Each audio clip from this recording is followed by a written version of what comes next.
جالي رسالة من حد قريب ليا قوي بيقولي ان اخت جوزي هي سبب مشاكلي في البيت مع جوزي كلها تقريبا. مفيش حاجة منغصة عليا حياتي قد اخت جوزي.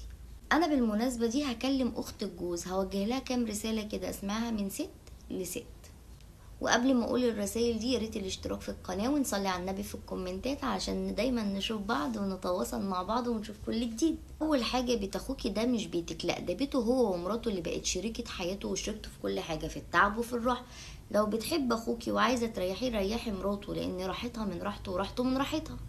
تاني حاجة، مرات اخوكي دي مش موظفة عندك ولا انتي حكر عليها، لا ابدا، مرات اخوكي دي ست زيها زيك، عندها طاقة وعندها اعصاب بتتحرق عادي جدا لما حد يضايقها ويغيظها. فخليكي ضيفة خفيفة لما تروحي عندها، خليكي خفيفة عليها، خلي ايديكي بايديها، ولو مش عايزة ده على الاقل قدري تعبها بكلمة كويسة او ضحكة حلوة في وشها.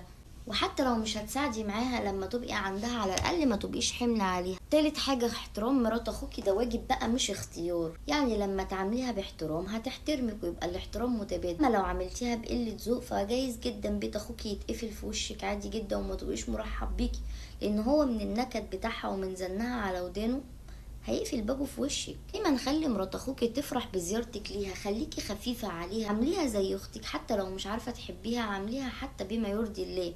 خليها تفرح بزيارتك وتتمناها وتستناها، ما تخليهاش تتهرب منها وكل ما تكلميها تطلع لك بحجج.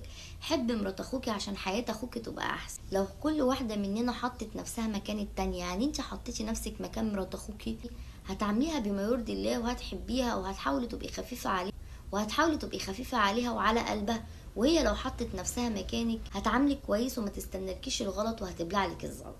رسالة من ست لست زيها، حافظي على البيت اللي بتدخليه علشان دايما يبقى مفتوح لك بمحبة، ما يتقالش يلا خليها تيجي اهي صلة دم وصلة رحم، لا خليها تيجي عشان بنحبها وبنموت فيها انا وولادك.